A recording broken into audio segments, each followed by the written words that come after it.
Hello students, आज हम बात करने वाले हैं इन्वेस्टमेंट अप्रेजल के बारे में। और ये है हमारा चैप्टर नंबर 4। आपने चैप्टर नंबर 1, चैप्टर नंबर 2 वहाँ भी इन्वेस्टमेंट अप्रेजल के बारे में ही पढ़ा था, और चैप्टर नंबर 4 में भी हम इन्वेस्टमेंट अप्रेजल के बारे में ही बात करेंगे। यहाँ पे हम थोड़ी सी कुछ नई बातें, ऑब्वियस सी बात है, चैप्टर एक नया है तो कुछ नया तो मिलेगा ही, तो थोड़ा सा कुछ हम यहाँ पे नई बातों के बारे में देखें। लिखा क्या है, फर्दर एस्पेक्ट्स, कुछ नई बातें हैं, एस्पेक्ट्स हैं of discounted cash flow. Discounted cash flow के बारे में हम बहुत इससे पहले भी अच्छे से बात कर चुके हैं। जो भी फ्यूचर में हमको कैश मिलता है उसको हम क्या करते हैं, उसको हम प्रेजेंट वैल्यू के टर्म्स में कन्वर्ट कर लेते हैं, और उसको या तो हम टेबल की हेल्प से करते हैं या 1/, जो रूल लगाते हैं उसकी हेल्प से हम 1/, मतलब जो रेट होता है उसको रेट लगा के हम लोग कर लेते हैं। चलिए हम स्टार्ट करते हैं बेसिक बातों से।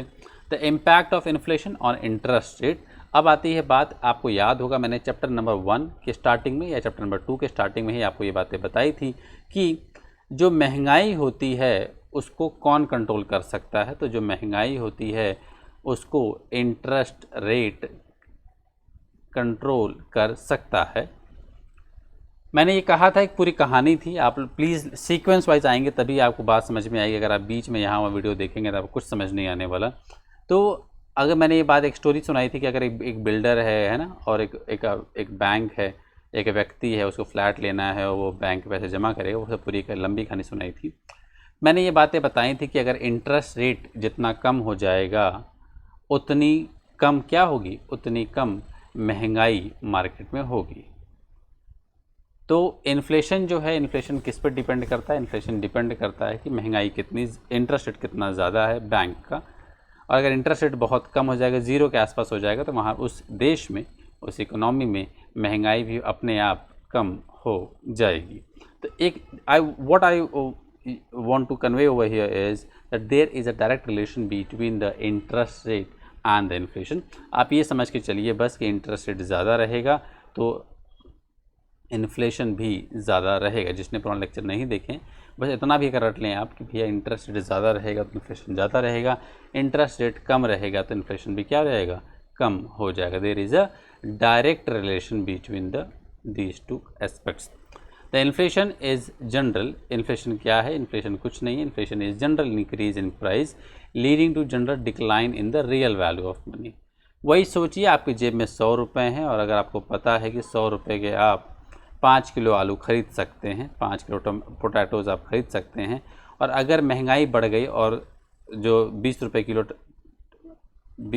किलो जो आपका आलू चल रहा था, अगर वही रेट ये हो जाए भैया अब 50 रुपये किलो हो गया है, तो अगर 50 रुपये किलो हो जाएगा तो यही 100 रुपये जो आपकी जेब में है इसकी वैल्यू क्या हो जाएगी, इसकी जो मनी परचेजिंग पावर क्या हो जाएगी, परचेजिंग पावर कम हो जाएगी। यही बात थोड़ी सी यहाँ बताई गई है।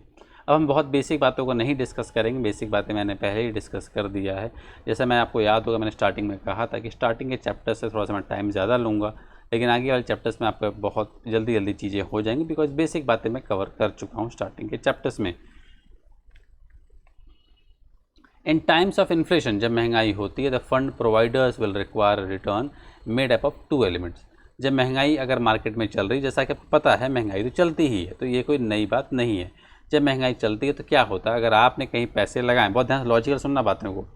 सपोज़ दैट मैंने एक बैंक में पैसे, मैंने कहीं किसी कंपनी में पैसे लगाए, कंपनी बोलती है कि हम आपको हर साल क्या देंगे, डिविडेंड देंगे। ठीक है, मैंने मान लिया, मैंने 1000 रुपये के पैसे, 1000 रुपये उसमें लगाए, और कंपनी ने मुझे 1 साल बाद 1100 रुपये दे दिए। कंपनी ने मुझे 10% से रिटर्न दिया। अब हुआ क्या, बात हुआ ये कि मैंने ये देखा था कि मेरे जब 1000 रुपये मेरे पास थे तो मैंने एक टॉय देखा था, एक खिलौना देखा था, वो 1000 रुपये का उस टाइम पे था। उसके बाद जब ये पैसे मुझे साल भर बाद मिले थे, मैं वापस उस दुकान पे गया, तो मैंने कहा सर मुझे वो टॉय दे दीजिए। मैंने सोचा कि 1100 रुपये आ चुके हैं, अब 1000 रुपये का मैं ले लूँगा, 100 रुपये बच जाएंगे। लेकिन उस दुकानदार ने बोला भैया ये हो गया है आपका 1300 रुपये का। आप सोचिए, तो क्या इस 1000 रुपये को जब मैंने इस कंपनी में लगाया तो जो वहाँ से रिटर्न मिला, क्या वो इतना भी रिटर्न मिला कि मैं उस महंगाई को कवर कर सकूँ? नहीं। तो मुझे क्या चाहिए, मुझे ऐसा चाहिए, मुझे ऐसा जब कहीं मैं इन्वेस्ट करूँगा तो मैं what I am expecting is I should get even that much of amount from return from that company that I can easily cover this inflation and along with that I also need some profit also. तो अगर मुझे यहाँ से return जो मिला होता इस company से वो 1400 रुपये मिले होते तो थोड़ा सा मैं खुश रहता। खुश क्यों रहता कि चलो यार ठीक है, मैंने 1000 रुपये यहाँ लगाए तो मुझे जो महंगाई जो चीज़ महंगी हुई मैं वो तो खरीद ले ही रहा हूँ, साथ ही साथ मेरे पास 100 रुपये बच भी जा रहे हैं। तो दैट इज़ अ थिंग। अगर एक कंपनी की बात हम करें तो जब कंपनी कहीं पैसा लगाती है तो वो यही तो सोचती है कि जब मुझे वहाँ से रिटर्न जो मिले तो मैं जो चीज़ महंगी हो गई, सोचिए कंपनी ने प्लान किया ज़मीन खरीदने का और उसने कहीं पैसे लगाए और जब मुझे रिटर्न मिला तो वो पता लगा ज़मीन और महंगी हो गई, वो इतनी महंगी हो गई रिटर्न के मुकाबले वो रिटर्न कम है इसके।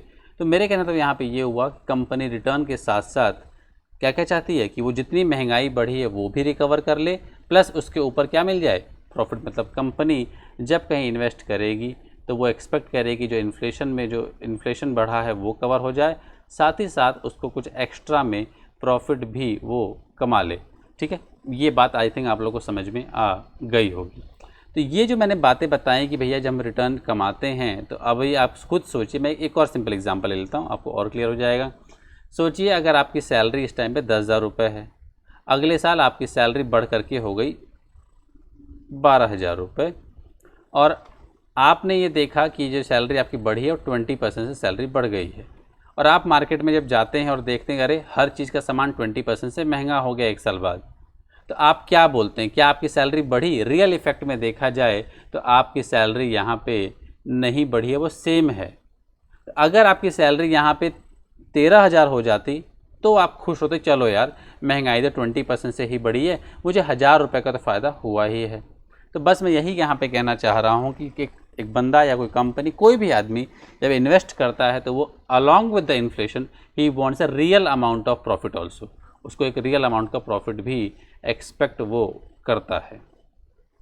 आइए देख लेते हैं यहाँ क्या क्या बातें लिखी गई हैं। लिखी हैं बातें, in times of inflation the funds provider will require a return made up of 2 elements. वो 2 एलिमेंट्स से रिटर्न बने होते हैं। कौन कौन सी चीज़ से बने होते हैं? Real return for the use of their fund, that is return they would want if there was no inflation. मतलब अगर आप इस सैलरी की मैं बात करूँ, सिंपल सी बहुत ध्यान से देखना, 10,000 रुपये की सैलरी थी तो उसमें 2 भाग होगा, एक महंगाई वाला भाग।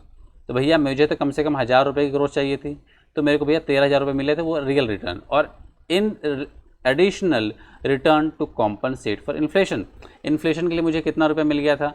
2,000 रुपये मिल गए थे। तो सही मायने में देखा जाए तो हमको यहाँ पे एक होता है इन्फ्लेशन वाला रिटर्न जो हमको उसको कवर करने के लिए, प्लस हमको साथ में कुछ एक्स्ट्रा भी चाहिए होता है। तो overall required return is called the money और नॉमिनल रेट ऑफ रिटर्न। तो जो पूरा यहाँ पे रिटर्न मिलता है साहब, उसको हम क्या कहते हैं? उसको हम जो 13,000 रुपये आपको मिलेंगे ना, 13,000 रुपये को क्या कहेंगे आप? 13,000 रुपये को साहब आप मनी और नॉमिनल रेट ऑफ रिटर्न कहेंगे। The real and money nominal rate of nominal returns are linked by the formula. इसको यहाँ पे एक फॉर्मूले की हेल्प से हम यहाँ पे सीखने की कोशिश करते हैं।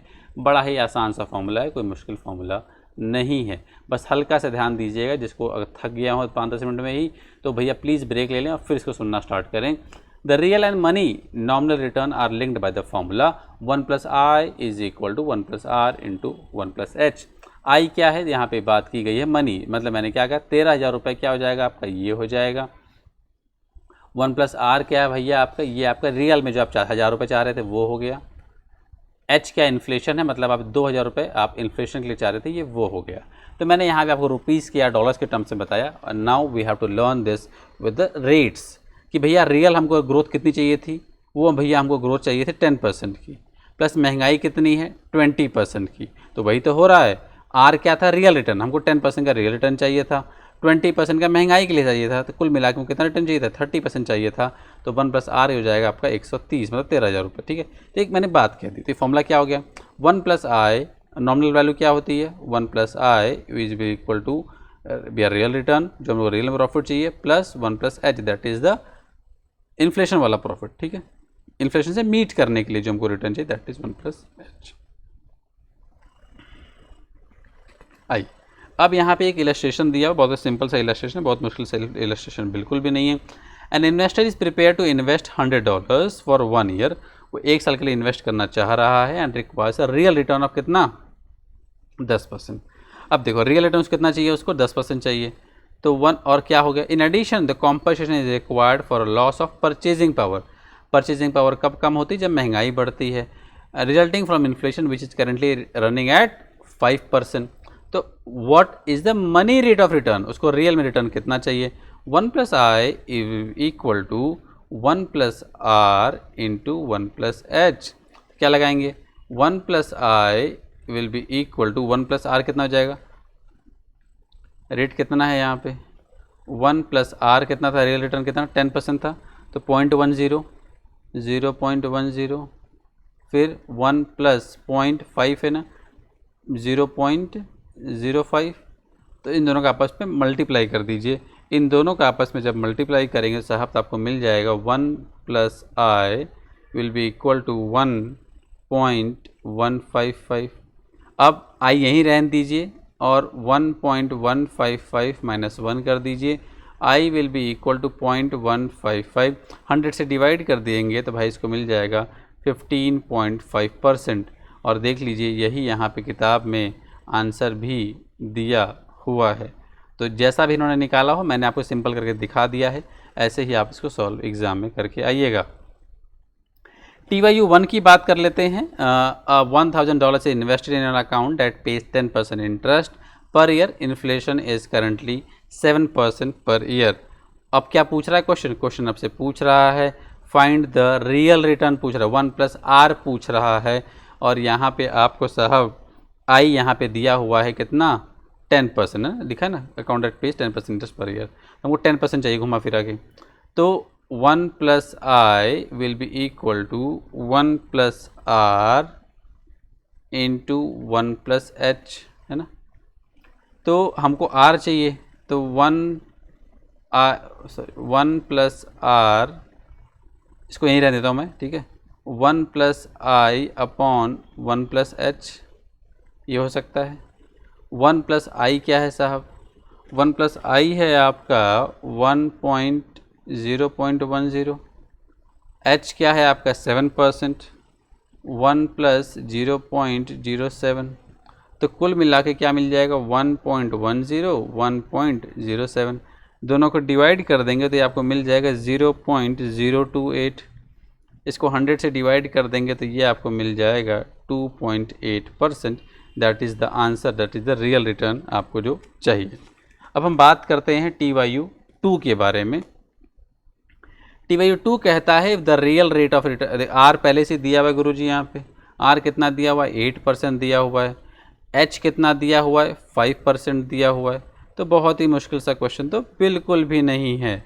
आपको मैंने पहले ही कहा था FM इज़ वेरी इजी, और मैंने आपको एक वीडियो बना के दिया हुआ है पूरे कंटेंट के बारे में, प्लीज़ उसको ज़रूर देख लीजिए ताकि आप समझ तो सकें कि F9 है क्या। लिखिए बाद द रियल रेट ऑफ, यहाँ पे हमको क्या पूछा what should be the money rate, that is nominal return. 1 + I will be equal to 1 + R into 1 + H। R यहाँ पे क्या दिया हुआ है, R यहाँ पे दिया हुआ है 1 + 0.08, 1 + H कितना दिया हुआ है 0.05, क्या लिख सकते हैं इसको 1.08 इंटू 1.05, इन दोनों को आपस में मल्टीप्लाई कर देंगे तो मिल जाएगा 1.134%। तो भैया इसको 100 से डिवाइड, और अच्छा आप ध्यान दीजिएगा 1 + I इक्वल टू क्या, मैं यहाँ पे लिखता हूँ 1 + I इक्वल टू 1.134, इसको ना पता है परसेंटेज छोड़ देते हैं, अभी परसेंटेज नहीं लगाते हैं, दिक्कत हो जाएगी, ठीक है, परसेंटेज आया भी नहीं था वैसे भी, ठीक है 1.134। इसके बाद I इक्वल टू वॉट 1.134, यहाँ का 1 उधर जाएगा तो क्या हो जाएगा -1, तो I इक्वल टू 0.134।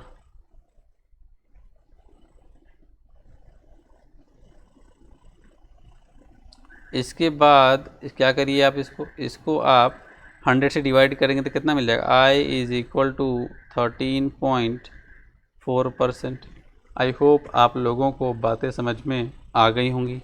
चलिए अब आगे बढ़ते हैं। Impact of inflation on the cash flow. अब थोड़ा सा अच्छे कॉन्सेप्ट आने वाले हैं कि इन्फ्लेशन से क्या होगा। ऑब्वियस सी बात है भैया, जो आपका फ्यूचर में जो अभी आप जो कैश फ्लो आएगा उसकी परचेजिंग पावर क्या हो जाएगी, उसकी परचेजिंग पावर कम हो जाएगी। Where the cash flow has not been increase, अगर सोचिए कि अगर समय के साथ साथ कैश फ्लो ना बढ़े तो क्या हो जाएगा। For expected inflation they are described as being in the current price. और अगर आपको कैश फ्लो नहीं बढ़ रहा है वो टुडेज़ की प्राइस में, ध्यान देना, अगर आपको कभी क्वेश्चन में लिखा हुआ है कि जो ये कैश फ्लो हो रहा है ये आज की प्राइस में है, तो क्या करेंगे आप पता है, आपको इसको उस टर्म्स में कन्वर्ट, मतलब इसको महंगा करके दिखाना, मैं दिखाऊंगा ये कैलकुलेशन में सब कुछ दिखाऊंगा कि कैसे आप इसको इन्फ्लेशन जोड़ करके दिखाएंगे कि उस टाइम के हिसाब से आपको कितना कैश मिलना चाहिए। तो भाई साहब यहाँ पे आप टुडेज़ है तो आप इसमें महंगाई जब 5% होगी तो मैं कंपाउंडिंग के वर्ड में लिख रहा हूँ यहाँ पे, कंपाउंडिंग के हिसाब से मैं क्या करूँगा, इसको महंगा करता चला जाऊँगा। तो बस वर्ड याद रखिए, टुडेज़ प्राइस, अपनी किताब में प्लीज़ मार्क करते रहिए सब कुछ। Where cash flow have been increase to take account of expected inflation, जो कैश फ्लो वहाँ पे इंक्रीज़ किया गया है वो इन्फ्लेशन के हिसाब से हमको इंक्रीज़ करना होगा। तो अगर वो इन्फ्लेशन के हिसाब से कन्वर्ट हो चुका है तो उसको हम कहेंगे मनी कैश फ्लो और नॉमिनल कैश फ्लो, ये हमने पहले भी देख लिया है।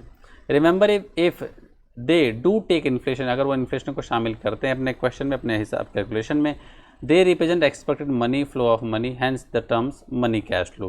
तो उनका ये कहना है कि इसको मनी कैश फ्लो कहते क्यों हैं, क्योंकि रियल में जो मनी एक्सपेक्ट की जा रही है उस टाइम पे, तो रियल में जो मनी उस टाइम मिलेगी उसको हम मनी कैश फ्लो कह सकते हैं। अब यहाँ देखिए थोड़ी सी एग्जांपल छोटा सा दिया हुआ है, बहुत सिंपल सा है वैसे तो, ये कुछ इतना बहुत रिलेवेंट नहीं है। You can assume that cash flow you are given in the exam are the money cash flow unless told otherwise. जब क्वेश्चन कुछ ना कहे, ध्यान दीजिएगा, हमेशा आपको मान के चलना है कि ये मनी कैश फ्लो मतलब ये उस टाइम जो पैसा मिलेगा, ध्यान दीजिएगा 10 साल बाद जो पैसा मिलेगा वही यहाँ पे कह रहा है। अगर क्वेश्चन कुछ ना कहे तो यही मान के चलना है। लेकिन अगर क्वेश्चन बता दे कि नहीं ये this is in the today's term, मतलब आज की डेट का दिया हुआ है 20,000 तो हमने कन्वर्ट आज की डेट में लिखा है तो हम क्या करना पड़ेगा, हमें इसको कन्वर्ट करना पड़ेगा मनी कैश फ्लो में। मैं जो अभी मैंने पिछले 1 मिनट में जो बातें कही इसको 3 से 4 बार सुनिएगा तब आपको बात समझ में आएगी। तो क्या करना होगा, हमें करना ये होगा कि अगर टुडेज़ के टर्म में दिया होगा तो हमें इसको इसमें इन्फ्लेशन जोड़ के मनी कैश फ्लो, जो उस टाइम फ्यूचर में जो पैसा मिलता है उसको हम मनी कैश फ्लो कहते हैं, उसमें इसको हमें कन्वर्ट करना। कैसे कन्वर्ट करेंगे, कंपाउंडिंग से करेंगे। मैं फिर रिपीट कर रहा हूँ, कंपाउंडिंग कैसे करेंगे मैं सिखा दूंगा। If the exam question specifies that cash flow are in the current price terms you will generally need to put these in money terms.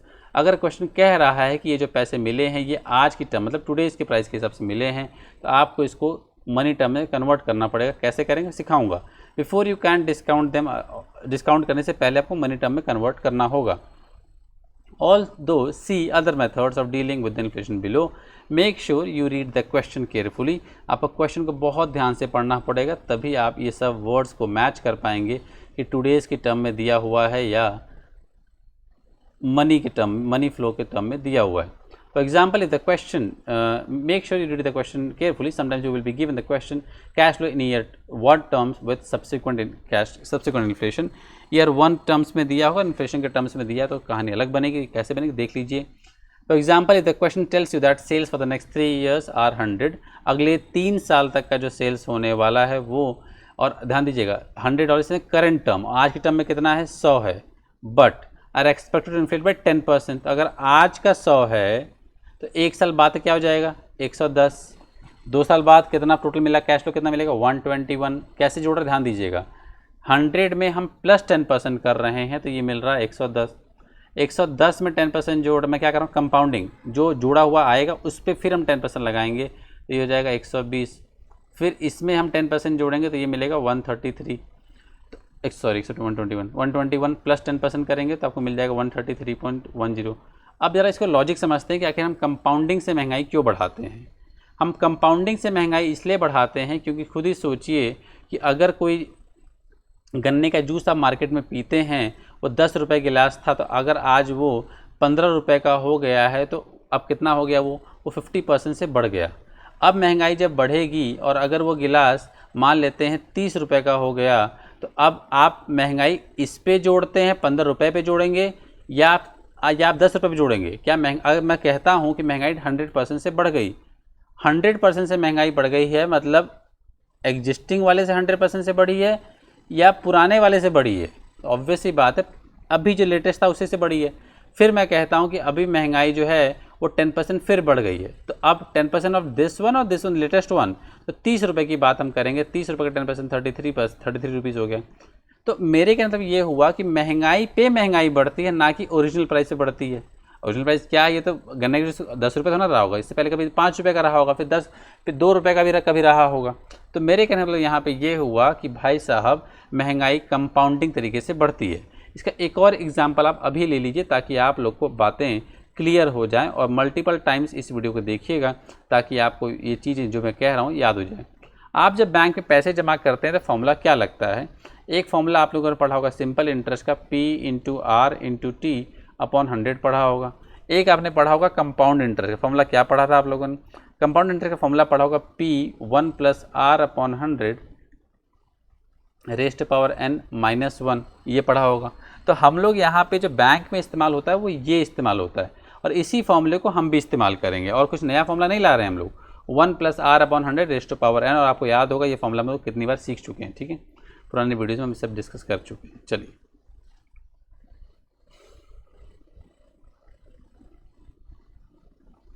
अब आती है बात कि इन्होंने कहा हुआ है करंट में 100 है और ये हर साल 10% से बढ़ेगा। सेकंड क्या कह रहा है? For example the question says sales will be 100 in the first year, sales पहले साल 100 होगा, but are they going to increase 10% for the next 2 years, then the sales will be. और उसके बाद अगर 10% बढ़ता है तो ऐसे ऐसे करके हम लोग निकालेंगे। तो छोटी सी एक बात कही थी, मैं आगे सब सिखाऊंगा। फिर लिखिए बात, compare these two the previous example, जो हमने 110 और 121 करके 133 तक किया था। Make sure you understand why they are different। 133, ठीक। The impact of inflation can be dealt with in 2 different ways, both methods give the same NP। अब ध्यान दीजिए, ये बहुत बड़ी बात कही है, इसको मैं साबित करूंगा। आप क्वेश्चन को सॉल्व करो मनी कैश फ्लो के हिसाब से, या क्वेश्चन को सॉल्व करो रियल, है ना, रियल रेट ऑफ रिटर्न वाले से। तो दोनों मेथड से अगर आप क्वेश्चन को सॉल्व करते हो, मैं अभी सब ये मेथड का नाम बहुत अच्छे से लिखूंगा आगे, दोनों मेथड से अगर आप क्वेश्चन को सॉल्व करते हो you will get the same answer. तो आइए मैं प्रूफ करता हूँ इस बात को।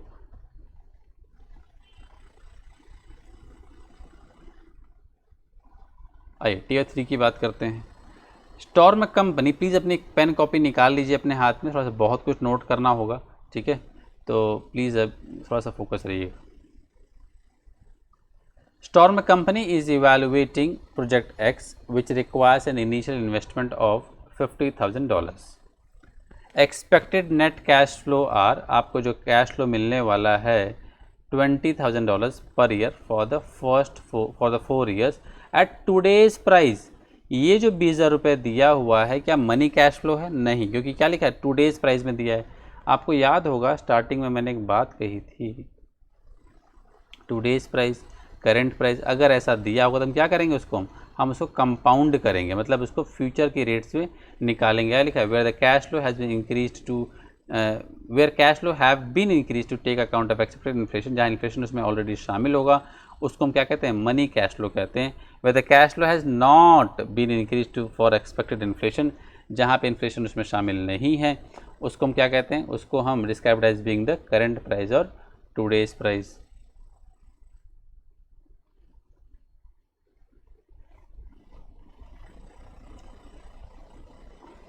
अब आती है बात, however these are expected to rise by 5.5%, और महंगाई जो बढ़ने वाली है per year because of inflation, inflation की वजह से ये हर साल 5.5% बढ़ेगा। The firm's money cost of capital is 15%। तो जो कॉस्ट ऑफ कैपिटल है वो आपको पहले से ही यहाँ पे दिया, मतलब ये क्या दिया हुआ है, ये आपको आई दिया हुआ है, ध्यान दीजिएगा, रियल रेट ऑफ रिटर्न नहीं दिया, क्या cost of capital that is I दिया हुआ है, ये क्या दिया, एच दिया हुआ है। तो हमको यहाँ पे क्वेश्चन को सॉल्व करना है। Find the NPV bye discounting the money cash flow. सबसे पहले कहते हैं जो मनी कैश फ्लो मतलब सिंपल जो अभी करंट टर्म्स में निकाल रहे हैं उसी को हम लोग मैं कन्वर्ट करके दिखाऊंगा, और सेकंड कह रहे हैं रियल कैश फ्लो, ठीक है। ये दोनों क्वेश्चन को हम लोग सॉल्व करते हैं। टाइम 1 2 3 4। बुक में हो सकता है इसको इन्होंने हॉरिजॉन्टली किया हो, मैं इसको वर्टिकली लिख रहा हूँ, ठीक है। तो देखिए कैसे कैसे मैं सॉल्व करूँगा इसको।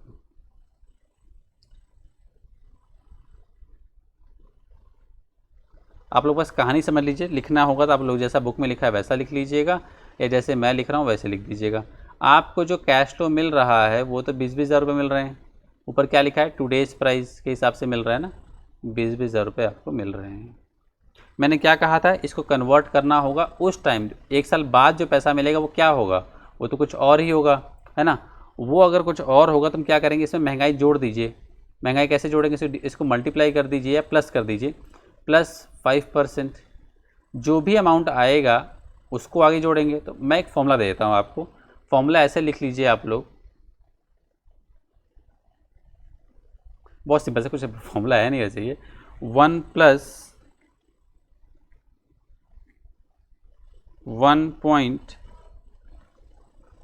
मत करिए, डायरेक्टली कर दीजिए, क्या मैं बोलूँ, 1.0, मैं कुछ नहीं कर रहा हूँ, इसी को डिवाइड कर रहा हूँ, ठीक है। इसको 100 से डिवाइड करने कितना हो जाएगा, ये 0.055, बस यही लिख रहा हूँ, ठीक है।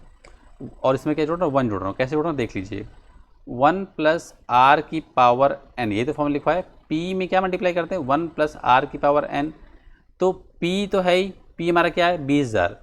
20,000 इंटू 1 + r क्या है यहाँ पे, 5.5%। इसको हम अगर 100 से डिवाइड करके क्या मिलेगा, यही तो मिलेगा। 0.055 की पावर कितनी है, n। n क्या है, पहले साल का 1 है, क्योंकि 1 साल की बात हो रही है। तो बस यहाँ पे मैं मल्टीप्लाई कर देता हूँ, आप समझ गए होंगे आप लोग। 1.055 की पावर 1, यहाँ क्या आएगा, 1 ये 2 साल का है तो 2 साल बाद का निकालना है ना कैश फ्लो। 1.105 की पावर 2 3 साल का है, 1.055 की पावर 3 4 साल का है, 1.055 की पावर 4। बस इसको मल्टीप्लाई कर दीजिएगा, तो जो भी आएगा, मतलब कुछ करना नहीं है, 1.055 इंटू 1.055 2 बार करना है, या 2 बार, एक बार दबाएंगे इक्वल टू दबाएंगे तो अपने आप आ जाता है कैलकुलेटर पे। ट्राई करिएगा, 2 बार आ जाएगा आपको, देखना, ठीक है। तो बहुत ईजी है, मुश्किल नहीं। तो अब क्या आएगा साहब, अब यहाँ पे ये आ जाएगा आपका 21100, यहाँ आ जाएगा आपका 22261, यहाँ आ जाएगा 23485, यहाँ आ जाएगा 24776। अब क्या करेंगे, मैंने, अब आप अगर थ्योरी पढ़ेंगे, फिर से पढ़िए, आइए फिर चलते हैं थ्योरी पे। वहाँ पे ये बात लिखी हुई थी कि जब मनी कैश फ्लो दिया हुआ रहेगा, क्या लिखा है, in exam question specify that a cash flow are in current price, मतलब today's price, you will generally need to put these in money term. Money terms convert हो गया, before you can discount them. अब discount कर लेते हैं इसको। Discount किस rate से करेंगे, डिस्काउंट हम करते हैं जो आपको नॉमिनल रेट ऑफ रेट 15% दिया हुआ है। तो अब क्या करिए आप इसको, अब आप इसको 15% से कर दीजिए फैक्टर, पीवी फैक्टर निकालिए, 1/1.15। एक बार इक्वल टू दबाइए, ऐसे दबा दें, पहली बार दबाएंगे क्या आएगा, पहली बार दबाएंगे तो 0.870 आएगा, अगली बार दबाएंगे फिर से तो कितना आएगा, 0.756 आएगा, फिर दबाएंगे तो कितना आएगा, 0.658 आएगा, फिर दबाएंगे तो कितना आएगा, 0.572 आएगा। इसके बाद प्रेजेंट वैल्यू कैश फ्लो निकाल लीजिए। इसके बाद प्रेजेंट वैल्यू कैश फ्लो कैसे निकलेगा, इसको इससे मल्टीप्लाई कर दीजिए आपस में सभी को, इसको इससे मल्टीप्लाई करेंगे कितना आ जाएगा, 18357, इसको इससे मल्टीप्लाई करेंगे तो 16829, इसको इससे मल्टीप्लाई करेंगे तो 15453, इसको इससे मल्टीप्लाई करेंगे तो 14172। अब इसको जोड़ दीजिए, जोड़ने पे ही क्या टोटल कैश इनफ्लो ही तो है, टोटल पैसे आपने कितने कमाए। टोटल प्रेजेंट वैल्यू इनफ्लो जो आया है आपका वो आ गया 64811। मैंने क्या कहा था, प्रेजेंट वैल्यू इनफ्लो में से प्रेजेंट वैल्यू आउटफ्लो को माइनस करने पे क्या मिलता है, एनपीवी मिलता है। तो माइनस कितना हो जाएगा, कितना रुपये आपने खर्च किए थे, 50,000 रुपये खर्च किए थे, लेस कर दीजिए 50,000 रुपये, कितना मिल गया आपको? आपको मिल गया 14811। आई होप आपको बात समझ गई और यही क्या है आपका आंसर है। एक तरीका ये हो गया। आइए अब हमको क्या करना है, डिस्काउंटिंग मनी कैश। ये मनी, ध्यान दीजिएगा, तो ये जो एक ये है इसको लिख लीजिएगा यहाँ भी, मनी कैश फ्लो, यही है आपका मनी कैश फ्लो। ठीक, चलिए ये था money cash flow current terms में था, और ये मनी कैश फ्लो इन्फ्लेशन के साथ है। अब डिस्काउंटिंग रियल कैश फ्लो, आइए ज़रा इसको भी देख लेते हैं कैसे सॉल्व करेंगे हम लोग।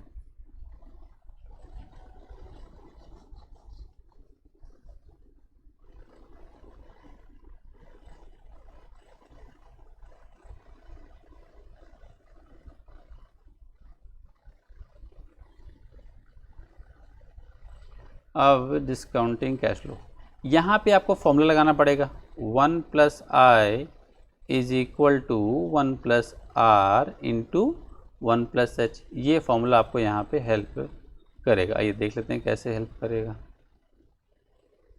देखिएगा, हमको discounting using real cash flow, 1 + I is equal to 1 + R into 1 + H। तो हमको क्या निकालना है, डिस्काउंटिंग रियल कैश फ्लो निकालना है। तो भाई रियल कैश फ्लो हमारा कितना था यहाँ, 20,000 रुपये था। ठीक है, तो रेट भी तो पता होना चाहिए। तो 1 + R will be equal to what, मैं इसको सिंपल लिखता हूँ, थोड़ा सा मुश्किल हो जाएगा, आपको इसके नीचे लिखता हूँ। 1 + R will be equal to 1 + I upon 1 + H। 1 + I कितना है यहाँ पे, 15 है, पता ही है आपको। 1.15 डिवाइडेड बाई H कितना, 5.5, 1.055। मैंने रेट को 100 से डिवाइड करके लिखा है यहाँ पे। ठीक है, तो ये कितना हो जाएगा, इन दोनों का आपस में डिवाइड कर देंगे तो आप इसको, ये आ जाएगा आपको पॉइंट में आएगा। इसको क्या करेंगे, 100 से मल्टीप्लाई करेंगे, आपको परसेंटेज, जब भी कोई आंसर पॉइंट में आए उसको परसेंटेज में कन्वर्ट करना, तो क्या करेंगे आप इसको 100 से मल्टीप्लाई कर देंगे, तो ये आपका आ जाएगा 9%। तो अब जब रियल कैश फ्लो, ध्यान दीजिएगा, जब आपको गेम खेलना हो रियल कैश फ्लो से तो कैसे करते हैं, आइए मैं इसको सॉल्व करता हूँ। ये 9% याद रखिएगा, अपने कॉपी में नोट कर लीजिएगा। आप लोग जब भी लेक्चर देख रहे होते हैं ना मेरा, तो प्लीज़ एक कॉपी ज़रूर रखें साथ में, तभी आपको लेक्चर समझ में आएंगे, नहीं तो कुछ समझ नहीं आएगा। ठीक है, ईयर रियल कैश फ्लो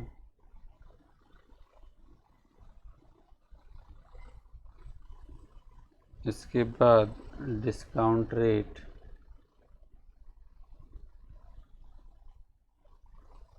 इसके बाद प्रेजेंट वैल्यू। ईयर कहाँ से कहाँ तक है, 1 to 4 है, पूरा है, हर साल सेम है, इसलिए मैं एक ही बार में लिख दे रहा हूँ। ऐसा आप लोग कर सकते हैं एग्ज़ाम में। 20,000, फिर डिस्काउंट रेट।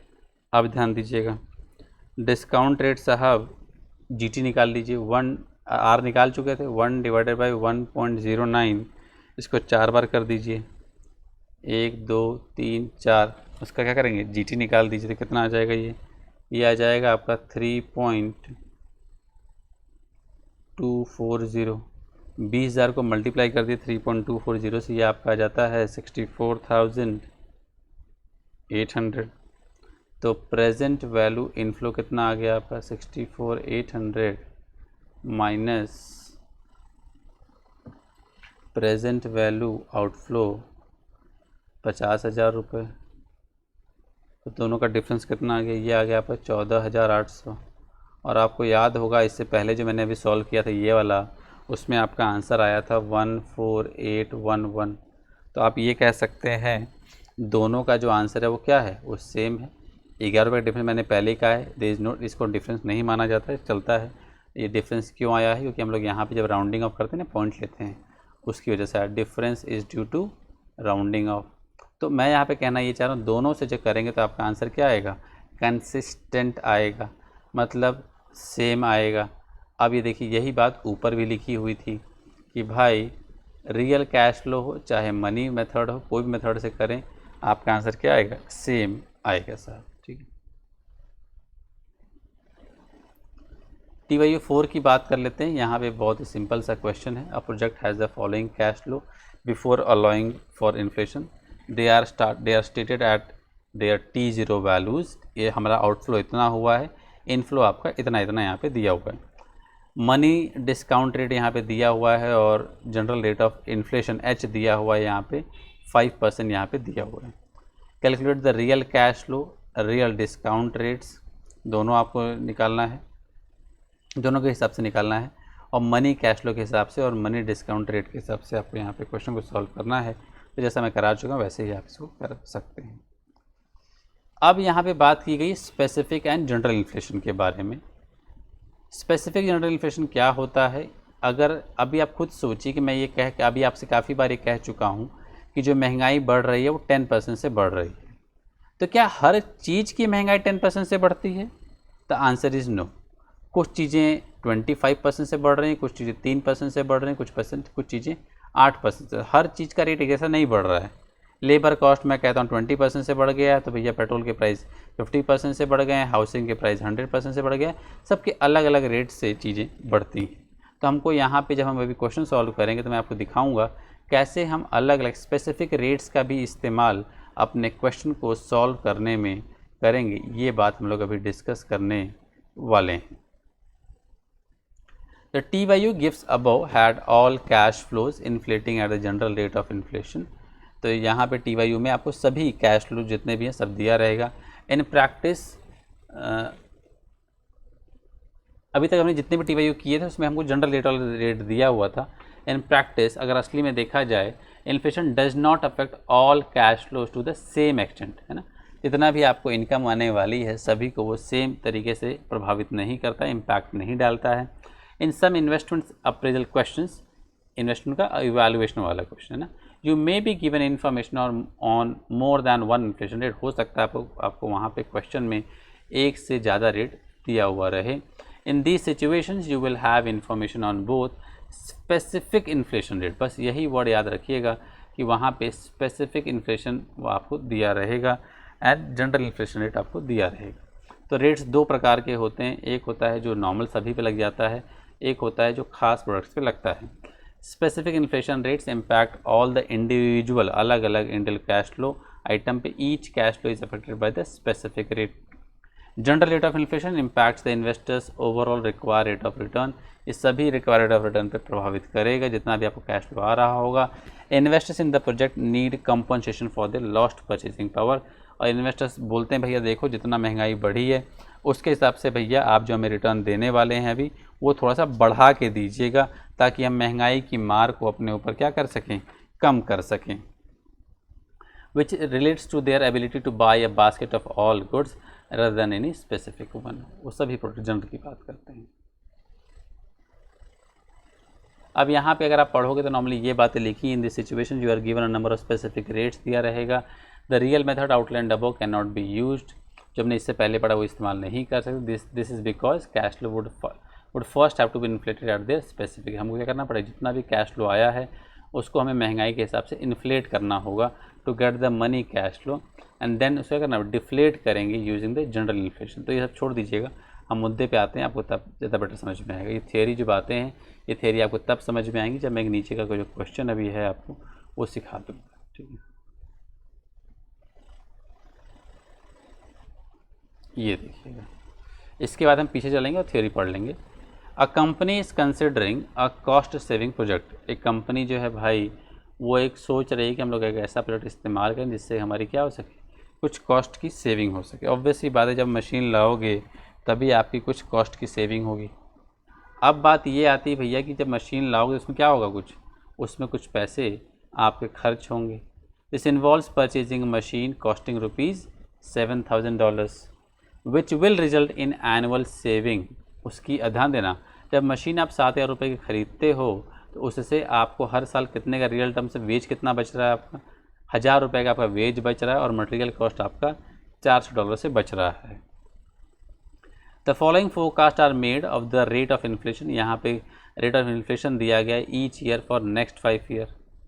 हर साल का रेट ऑफ इंटरेस्ट कितना, इन्फ्लेशन कितना रहेगा, महंगाई वेज कॉस्ट जो है हर साल 10% से बढ़ती चली जाएगी, हर साल 10% एक्स्ट्रा होता जाएगा जो भी रहेगा।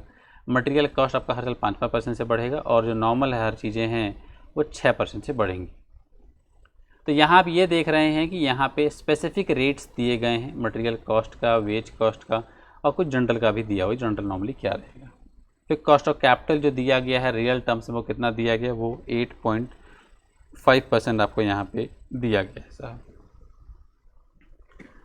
Evaluate the project assuming that the machine has a life of 5 years, और ये भी कह दिया है कि जो मशीन है 7,000 रुपये की, जब आप इसको बेचेंगे तो आपको इससे कोई इनकम जनरेट नहीं होगी। चलिए अब ध्यान दीजिएगा, मैं यहीं पे आपके सामने क्वेश्चन को सॉल्व करूँगा, थोड़ा सा इसी पेज पे मैं सॉल्व करूँगा, तो ध्यान से देखते रहिएगा मैं कौन कौन से वर्ड कहाँ लिख रहा हूँ, क्योंकि जगह थोड़ा सा कम है और ये इन्फ्लेट हो नहीं, बड़ा पेज हो नहीं रहा। देखते हैं, फिर मिटा लें सब कुछ। आइए अब आती है बात, सबसे पहले हम ईयर लिखते हैं।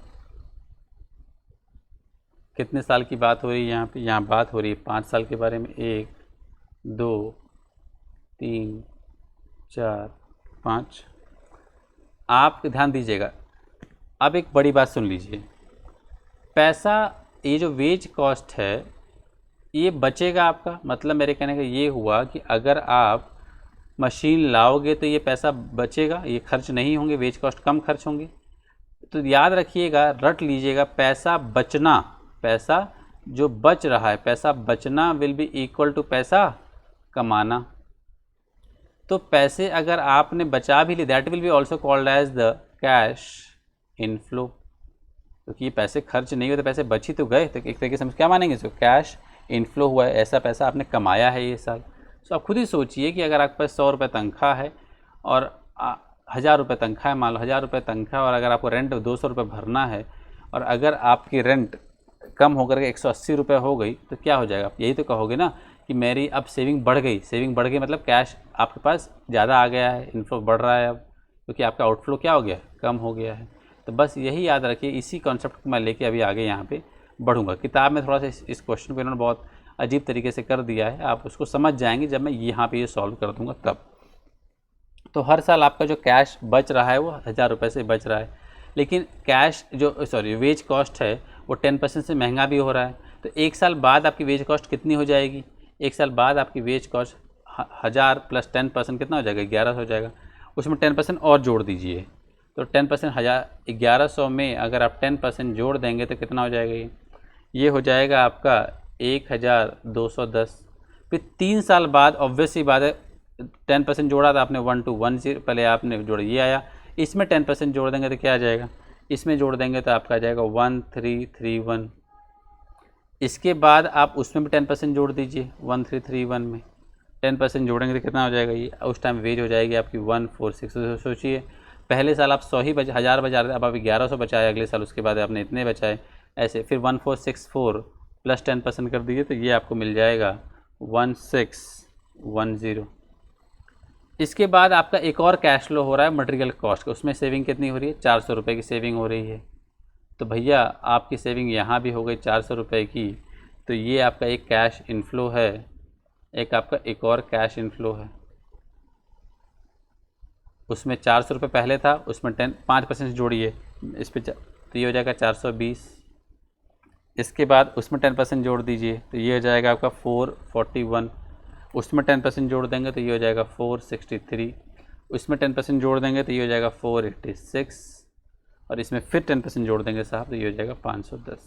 तो भैया ज़रा मुझे ये बताइए टोटल कैश फ्लो कितना हो गया आपका, cash inflow, total cash inflow, मैं अच्छे से लिख देता हूँ।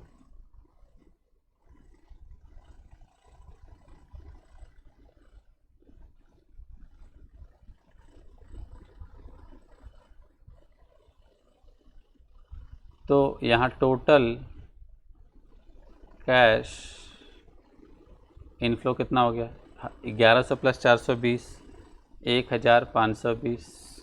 इसके बाद दोनों को जोड़ देंगे तो 1651, इन दोनों को जोड़ेंगे तो ये हो जाएगा 1794। फिर इन दोनों को जोड़ेंगे तो ये हो जाएगा 1950, इन दोनों को जोड़ेंगे तो ये हो जाएगा 2120।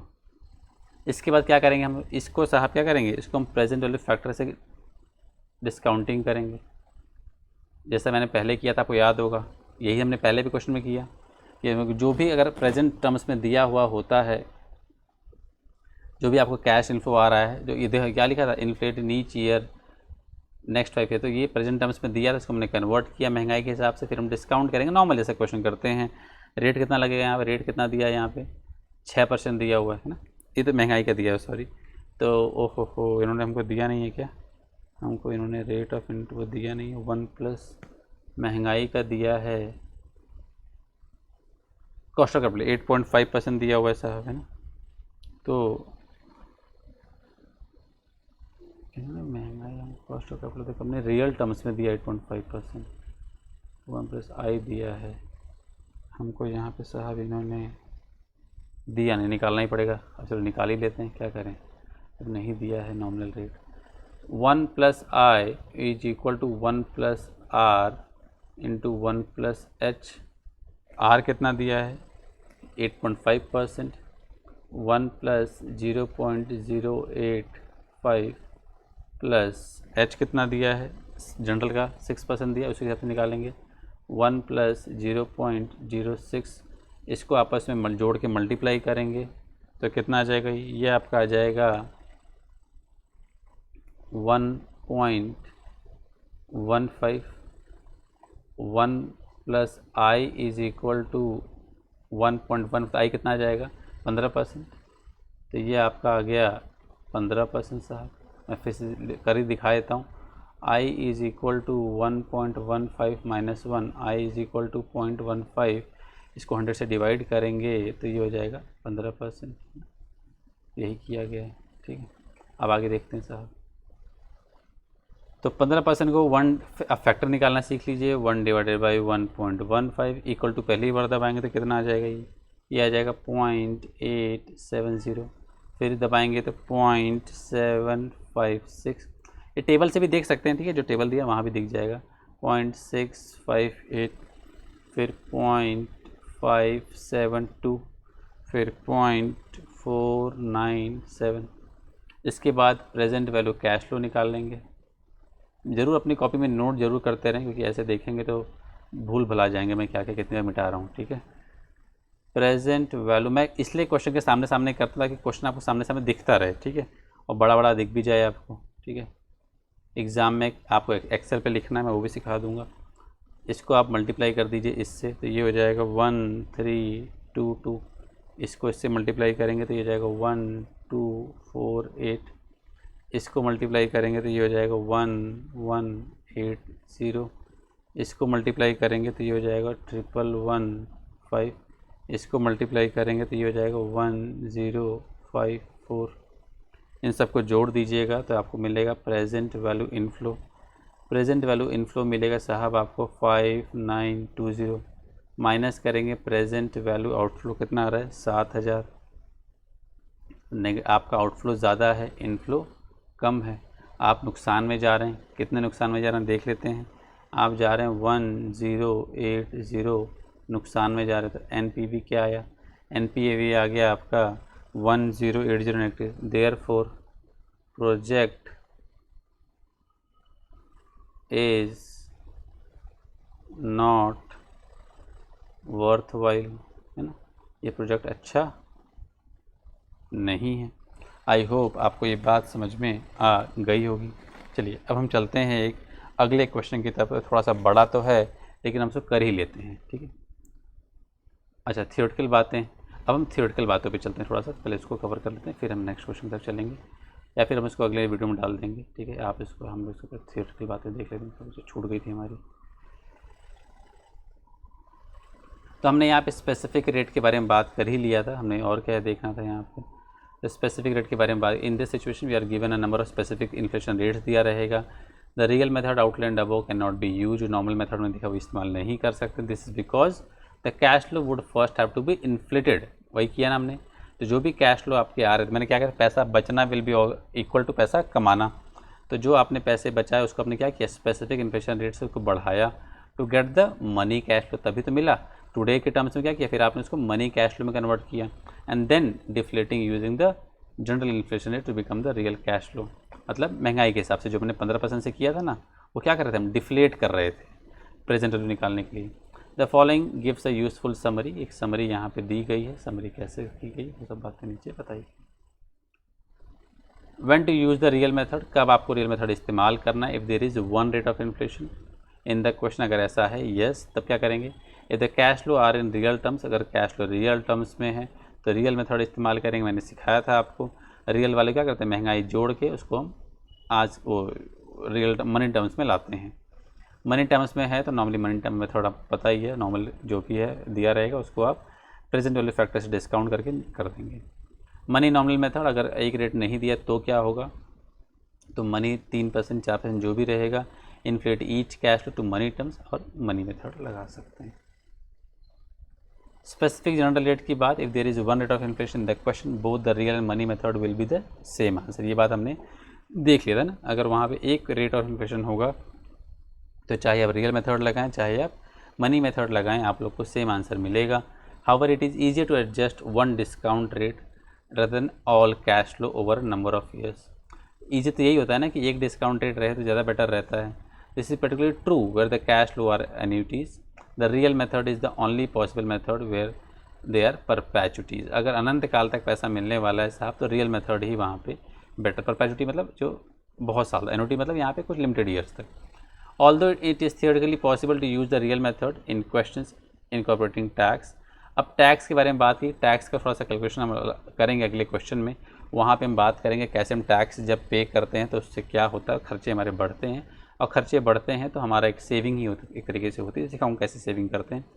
It extremely complex and would involve lot of calculation होती है, सही बात है। It is there for much safer and easier to use the money and nominal method. इसलिए कहा गया कि जहाँ टैक्स वाले क्वेश्चन होंगे वहाँ पर आप नॉमिनल मेथड को इस्तेमाल करें। In all the question where tax is taken into account, so this is recommended. तो आप लोग वहाँ पे जो नॉर्मल मेथड है ये इन्फ्लेशन वाला इस्तेमाल मत करिए, सिंपल वाला वहाँ इस्तेमाल करिएगा, सब आ जाएगा समझ में। बस धैर्य रखिए, have patience, you will learn everything. This involve inflation the cash flow at the specific rate, inflation को बढ़ा दो, डिस्काउंटिंग यूज में मनी रेट, हमने ये तो किया था, अभी क्वेश्चन सॉल्व किया। Very often the money rate will not be given this question. मैं काफ़ी बार ऐसा होगा कि मनी रेट नहीं दिया रहेगा but will be needed to be निकाला 1+i करके निकाला था ना अभी, 1+i वाला जो होता है ये मनी रेट होता है, ठीक है। This should be done using the real rate and the general inflation rate. और देख क्या लिखा, रियल रेट और जनरल वाला, तो हमने क्या लिखा था 6% लिया था ना जनरल वाला, और आर हमने लिया था वहाँ पे 8.5 वाला, है ना, आपको याद है, ऐसा कुछ किया था। तो देख क्या लिखा है, करंट कैश फ्लो को क्या करें, inflating using specific rate, money cash flow पे पहुँचा देंगे। मनी कैश फ्लो जो आपको हो रहा है डिफ्लेट, उसको हम रियल कैश मतलब आज की टर्म प्रेजेंट वैल्यू में कन्वर्ट करते हैं। Current and real cash flow will only be same if the specific inflation rate use for the cash flow is the same as the general inflation rate. दोनों same तभी आएगा जब दोनों का rate same रहेगा। तो ये था भाई, thank you so much for today. हम लोग अगले लेक्चर में हम लोग यहाँ से बात करेंगे डीलिंग विद टैक्स, हम टैक्स कैसे कैलकुलेट करते हैं, टैक्स का क्या असर पड़ता है एनपीवी कैलकुलेशन पे, ये हम नेक्स्ट लेक्चर में बात करेंगे। प्लीज़ आप सभी लोग खूब वीडियो को लाइक करें, सब्सक्राइब करें। एक्चुअली इशू ये हो रहे हैं कि भाई हमारे सब्सक्राइबर नहीं बढ़ रहे हैं, तो सब्सक्राइबर बढ़ना चाहिए, नहीं तो फिर वो 1000 सब्सक्राइबर नहीं होंगे तो ये मोनेटाइज नहीं होता है ना, तो चीज़ जो भी है। तो प्लीज़ सब्सक्राइब जरूर करें यार आप लोग, please. I have a humble request. Thanks lot for watching, bye, take care everyone.